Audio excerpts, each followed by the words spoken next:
The first Ladybird books were published by a couple of printers called Wills and Hepworth during the First World War.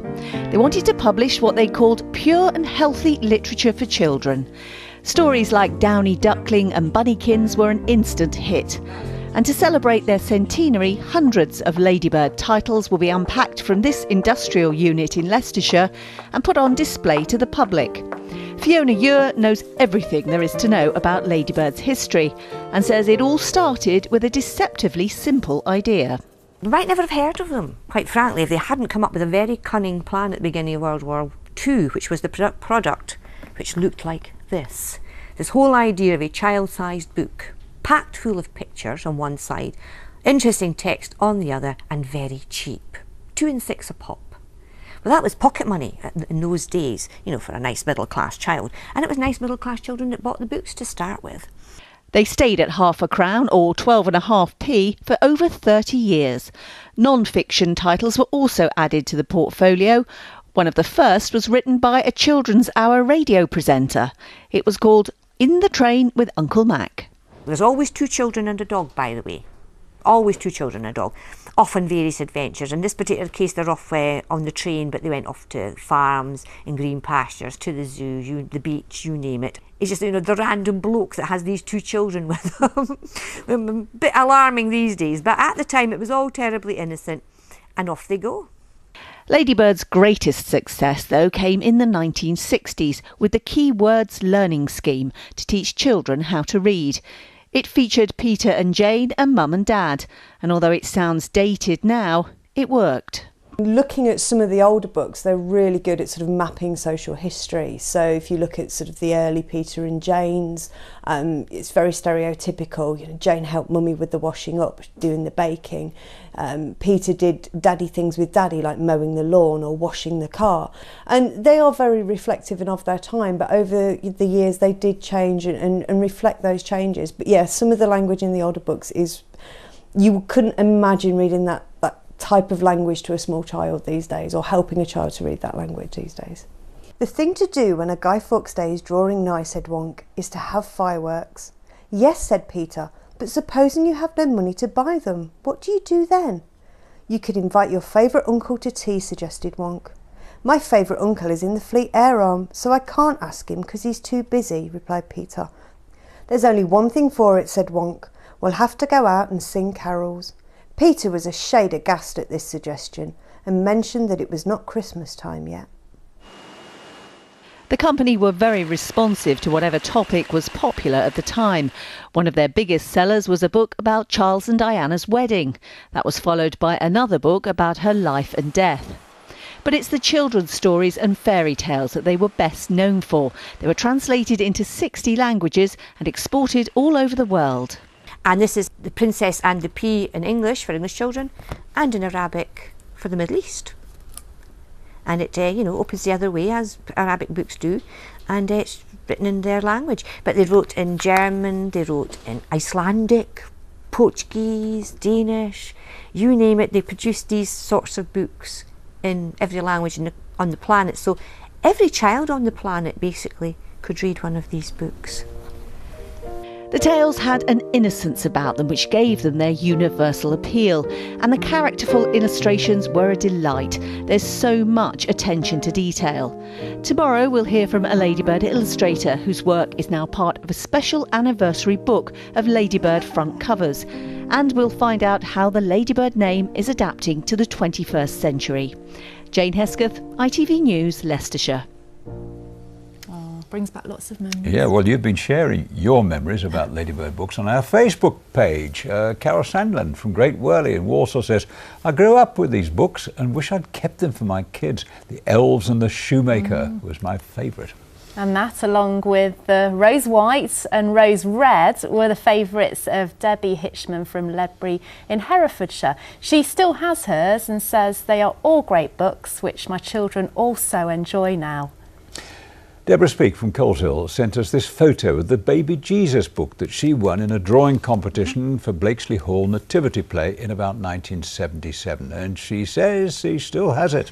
And Lee Anthony Beats from Birmingham said, I really loved these books when I was a kid. My favourite was Oliver Twist. My nan used to read it to me every single night. Well, thank you to everyone who got in touch. Lots of memories there, and you can read more comments on our Facebook page. Just go to facebook.com/ITV Central. Don't forget to like us while you're there as well. Yeah, and yes, and we'll have the second of Jane's report on the programme tomorrow night. Do you remember Ladybird books? Well, Did I do, you have yes. them when well, you were young? My favourite was Three Little Pigs. I love that one, yeah. Huff and I'll blow your house. That's the one, yep. Actually, I've got a Ladybird book on the weather desk, which I do sometimes use, just in case the computer breaks down. The Ladybird Book of Weather. It's a classic. She refers to it every day. It's actually quite useful. I've also got another one that I sometimes use as well, the Ladybird Book of Spelling and Grammar. If ever you want to borrow this, Bob, you just give me a shout. It's got lots of tips in there. Yes, it's interesting how the language has changed, isn't it? I mean, I wonder what the modern sort of Ladybird book has. It probably has things like OMG in it and in it. That would be useful for you because you don't know what I'm talking about when I text you. Going back to the Ladybird Book of Weather, I wonder whether Lucy Verasamy has read this one.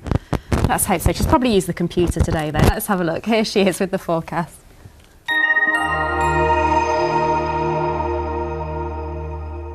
Hello to you again. A very good evening. Well, it's been so much calmer for us today, if really quite cloudy. We've seen some patchy rain from time to time, and that's very much the theme in the next few days. This is the setup. Systems rolling their way from north to south, giving us blustery, wet weather now and again. Nothing unusual there, but signs of a drier respite just in time for the weekend. This is the scene come Saturday. The cloud will come and go, and expect some blustery winds, but we will see some sunshine from time to time as well. Back to this evening and tonight, any patchy rain will tend to fade. A generally dry night, the cloud acting as a bit of a blanket, keeping temperatures up a few degrees, not quite as chilly as it was last night. We're really getting away with it because it could be so much colder this time of year. And then come tomorrow, well, grey skies from the word go, disappointingly cloudy, gloomy conditions. The thickest cloud could well give some dribs and drabs of drizzly rain, but on the whole dry. And temperatures really where you'd expect for the time of year, highs of maybe 14 or 15 degrees. As we roll towards the weekend, well, things are looking a little mixed. Rain moving its way through on Friday before things cheer up on Saturday. Some lovely sunshine by then, staying dry through much of the weekend, if a little bit blustery out there. And with those sort of temperatures overnight, no problems with any frost or any fog either. I'll see you again soon. Have a good evening.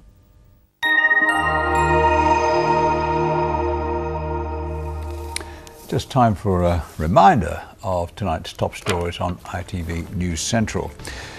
West Midlands Police are working with officers from 14 other European countries targeting criminals from abroad. They're on hand to help trace suspects who've moved to this region.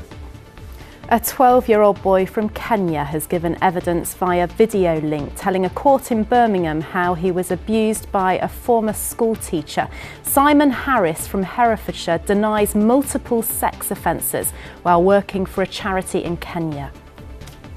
And dairy farmers from the Midlands have been supporting a meeting with government officials this afternoon in which farmers asked for more help due to falling milk prices.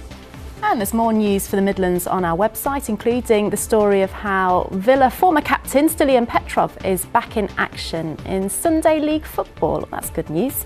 It is indeed. I'll be back with some more news in the late news headlines at 10:30. From the rest of us, from all the team here, have a pleasant evening. Bye-bye. Bye-bye.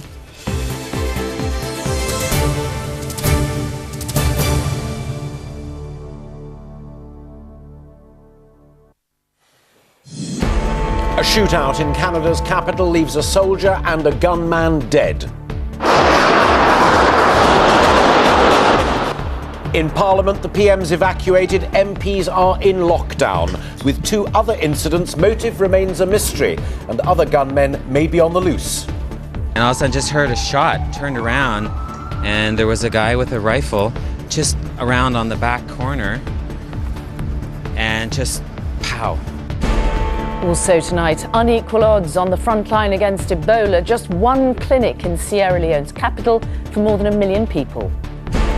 A blow for Cameron as Europe's new president dismisses change on the free movement of people.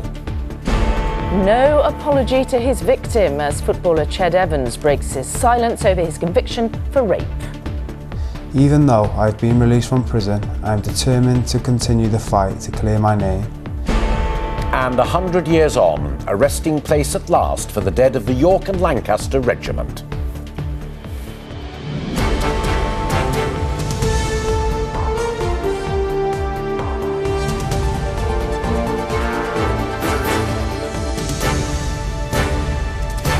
This is ITV News at 6:30 with Alistair Stewart and Mary Nightingale. Good evening. Canada's capital, Ottawa, and its parliament are in lockdown tonight after what looks like a coordinated attack. A gunman shot dead a soldier at a war memorial and fled inside the nearby parliament. It's reported the sergeant-at-arms, a former Mountie, then shot him dead. Canada's Prime Minister was evacuated as other MPs found safety in their offices. Shots were also fired at a shopping mall, and police say they are looking for a number of suspects. Their identity and their motive are still unclear. Well, this is the scene in Ottawa right now. We'll be live there shortly. But first, here's our reporter Neil Connery with the very latest.